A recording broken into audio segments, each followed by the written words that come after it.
Eficiencia es hacer las cosas bien, pero eficacia es hacer las cosas correctas. Buenos días, profesor Gilberto González. El día de hoy mi equipo de trabajo, conformado por Blanca Ramírez, Leonel Lozano, Ulises Green, Mayrelis Pérez y quien les habla, Dashkeira Campbell, hemos trabajado en equipo para desarrollar el tema asignado, el cual es eficacia de los A contratos. continuación, procederemos a hablarle de la eficacia de los contratos. Para esto nos vamos a remitir al artículo 1129 del Código Civil, que nos dice que los contratos serán obligatorios siempre que en ellos concurran las condiciones esenciales para su validez. Con esto podemos decir que en los anteriores artículos y temas mencionados por los compañeros, esto nos da lugar a una sólida edificación de lo que se denomina eficacia de los contratos. Es por esto que podemos decir que los principios de los contratos se basan en el principio de pacta sunt servanda, que esto es uno de los pilares más principales en el derecho civil. Según este principio, los contratos están para cumplirse y no para alegarse causas extrañas para su cumplimiento. También no está de más recalcar que un contrato no es más que un acuerdo entre voluntades que se crea o transfiere obligaciones y derechos y que deben cumplirse por ambas partes bajo lo que es el principio establecido. A su vez podemos mencionar que los requisitos para su validez lo podemos encontrar en el artículo 1112 del Código Civil, que nos dice que para que un contrato tenga validez se necesitan los siguientes requisitos. Tenemos por primer punto el consentimiento de los contratantes. Tenemos también el objeto cierto de lo que es la materia del contrato.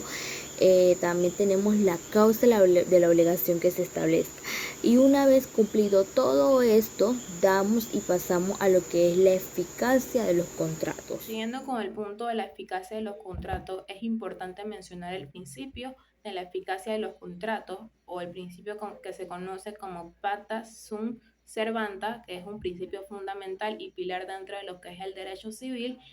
y se menciona básicamente en este punto que los contratos están hechos para cumplirse y no debe haber algún tipo de alegación que impida el cumplimiento de los mismos. También podemos mencionar por parte de nuestro Código Civil el artículo 1130, que hace referencia a que si la ley le exige un tipo de escritura pública o algún otro medio para hacer cumplir las obligaciones que vengan de un contrato, los contratantes pueden repeler esa obligación siempre y cuando haya un consentimiento previo por ambos, según sea el caso y según los requisitos que se requieran para la validez de este contrato.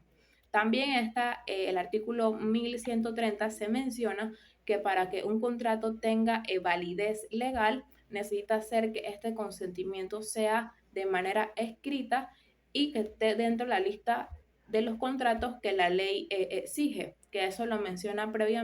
posteriormente el artículo 1131, que le va a estar explicando mi compañera Dashkeira Campbell. Dando continuidad a lo ya expuesto por mi compañera, de esta misma manera nuestro Código Civil, específicamente en su artículo 1131, nos señala de manera precisa y clara que deberán constar por instrumentos públicos, es decir, ya sean los actos, hechos o negocios jurídicos. Pero en esta ocasión, puntualizando en lo que es la eficacia de los contratos, nos señala que los actos o contratos que tengan por objeto la creación, transmisión, modificación o extinción de derechos reales sobre bienes inmuebles. También lo que son las capitulaciones matrimoniales, los arrendamientos, la sección de bienes o derechos. Ahora bien, puntualizando en estos mismos, quiere decir que estos documentos, ya sea por mandato de la ley o a petición de las partes en el ejercicio de sus funciones con las respectivas formalidades de la ley, deben darse de manera eficaz y de manera eficiente para que podamos seguir. Voy a hacerle una breve comparación de lo que dice nuestro Código Civil de Panamá con el Código Civil de nuestro hermano país, Chile, en cuanto a materia de la eficacia de los contratos. Bien, es importante e interesante que ambos países tienen bastante similitud en cuanto a su legislación civil en materia de contrato o documento legal. Bien, por ejemplo, en nuestro artículo 1109 y el artículo de 1546 del Código chileno, habla sobre la validez de un contrato o la eficacia de un contrato y que ambos, por ejemplo, yo que lo estuve comparando,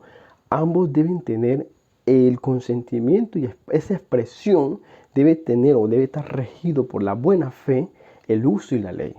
Eso es algo semejante que tienen ambos códigos. Ahora, cuando nos vamos en nuestro artículo 1130, para que ese documento tenga esa validez, debe regirse por un registro público. Mientras tanto, en el artículo 694 del Código Civil chileno, también dice que debe regirse por una oficina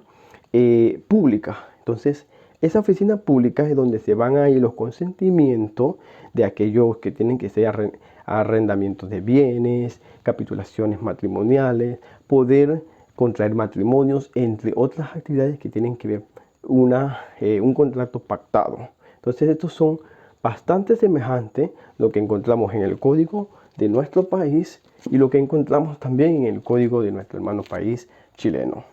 Muy buenos días a todos y todas. En este caso me toca hablar sobre el derecho comparado, donde vamos a hacer una correlación entre nuestra hermana República de Colombia y Panamá, específicamente sobre la eficiencia de los contratos. En el Código Civil panameño, en el capítulo 3,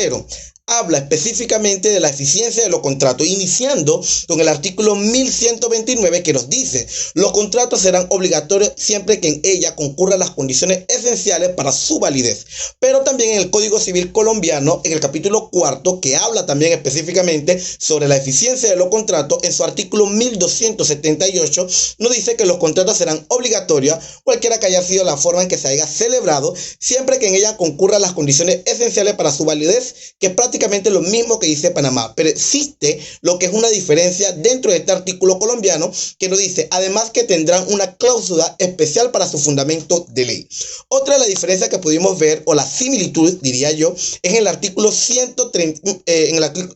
1131, que dice: deberá constar con los instrumentos públicos los actos de contrato que tengan por objeto la creación y transmisión, modificación o extinción de derechos reales sobre bienes muebles e inmuebles, lo cual el artículo 1280 del Código Civil colombiano dice lo mismo. Deberá constar de los documentos públicos los actos contratos que tengan por objeto la creación, de transmisión, modificación o extinción de derechos reales, lo cual me lleva a mí a la conclusión de que existen más similitudes que diferencias en esta correlación que existe sobre la eficiencia de los contratos tanto en Panamá como en Colombia.